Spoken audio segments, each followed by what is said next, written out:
විද්‍යාඥයන් කියලා කියන්නේ කොහොමත් හරි අමුතු ජීවීන් කොට්ටාසයක්. කාලෙන් කාලෙට මෙයාලට ඕන වෙනවා අමුතු විදිහේ පිස්සු වැඩ කරන්න. අන්න ඒ විදිහට පොඩි ළමයි සහ විශාල සර්පයන් එකතු කරගෙන කරපු අමුතු විදිහේ පරීක්ෂණයක් ගැන තමයි දැන් මම ඔයාලට කියන්න හදන්නේ. ඉතින් අපි යමු වීඩියෝ එකට.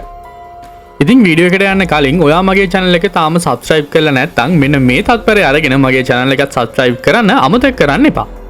විද්‍යාඥයන් මේ පරීක්ෂණය නම් කරලා තිබ්බේ fear කියලා. එහෙම නැත්නම් බය. චූටි ළමයි කිහිප දෙනෙක් තමයි මේ වැඩේට මෙයාලා භාවිතා කරලා තිබ්බේ. අරගත්තු සර්පයන් ගැන කියනවා නම් සර්පයන් කෙතරම් විශාල වුණත් මෙයාලගේ කිසිම විෂක් අඩංගු නැහැ. ඒ කියන්නේ නිර්විෂ සර්පයන් තමයි මේ පරීක්ෂණය සඳහා යොදාගෙන තියෙන්නේ. බය කියලා කියන්නේ ඇත්තටම සිතුවිල්ලක් විතරයි. විද්‍යාඥයන් මේ පරීක්ෂණය මගින් අපිට ඒක හරියටම තහවුරු කරලා දීලා තියෙනවා. මේ පරීක්ෂණය සඳහා යොදාගෙන තියෙන පොඩි ළමයි කවදාවත් සර්පයන්ව දැකලා නැහැ. ඒ වගේම තමයි මේ සර්පයන් භයානකයි කියලාත් මොවුන්ට කවුරුත් කියලා දීලා නැහැ. ඒ කියන්නේ මොවුන් කවදාවත්ම කිසිම දිනක මේ සර්පයන් ගැන දන්නේ නැහැ. මෙයාලා කලින් සර්පයන් ගැන දැකලත් නැත්නම් කලින් සර්පයන් ගැන අහලත් නැත්නම් කිසිම සේත් මෙයාලට සර්පයන්ට බය වෙන්න ඕනේ නැහැ.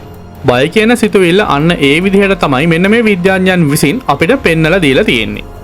හිතන්න ඔයා පාරේ යද්දී ලොකු ණයෙක් දකිනවා. ඒ වගේම ඔයා ණයා දැක්ක ගමන් බය වෙනවා. හැබැයි ඔයා ඒකට හේතුව දැනගෙන හිටියද?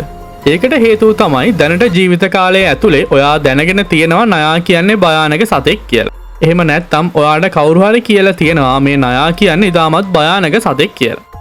ණයා ගැන භයානක සිතුවිල්ලක් අපේ හිත ඇතුලේ තියෙන හින්දා තමයි අපි ණයාට බය වෙන්නේ. මම ඒක පැහැදිලි කරන්න තව පොඩි උදාහරණයක් ඔයාලට කියන්නද? ඉතින් ඔයා පාරේ යද්දී දකිනවා ටිකක් ලොකු යකඩ ගුලියක්. ඔයාගේ ජීවිත කාලයේ ඇතුළත ඒ වගේ යකඩ ගුලියක් මීට කලින් කවදාවත්ම දැකලත් නැහැ.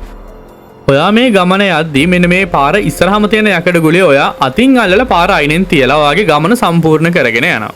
හැබැයි ඔයා හවස නිවුස් බලද්දී දැනගන්නවා මේ පාරේ තිබිලා ඔයා අතින් අයින් කරලා තියෙන්නේ දරුණු විදිහට පුපුරන්න පුළුවන් නාස්තික බෝම්බයක් කියලා. ඔයාට ඒ නිවුස් එක ටීවී එකෙන් හරි කොහොම හරි දැක්කට පස්සේ මොන වගේ හැඟීමක් ඇති වෙයිද?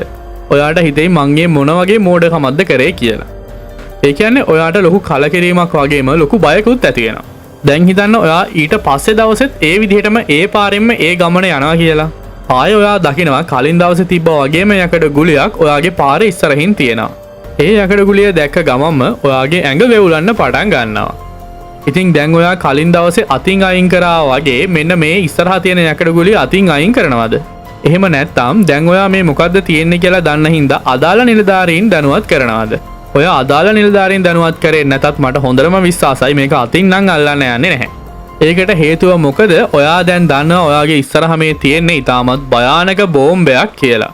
බය කියන සංකල්පය මෙන්න මේ විදිහට තමයි විද්‍යාඥයන් විසින් අපිට පෙන්눔 කරලා දීලා තියෙන්නේ.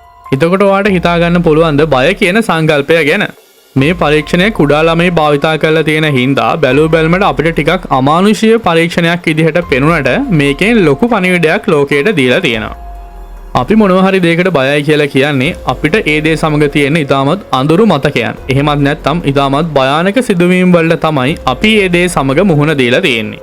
මේ ලෝකේ සමහර දේවල් ඇති අපි අනිවාර්යයෙන්ම ගොඩක් බය වෙන්න ඕනි නමුත් අපි තාමත් දැකලා නැති හින්දා අපිට කිසිම අදහසක් නැති දේවල්. මම කිව්වේ මොකද්ද කියලා තේරුම් නැත්නම් වැඩි හිතන්න යන්න එපා.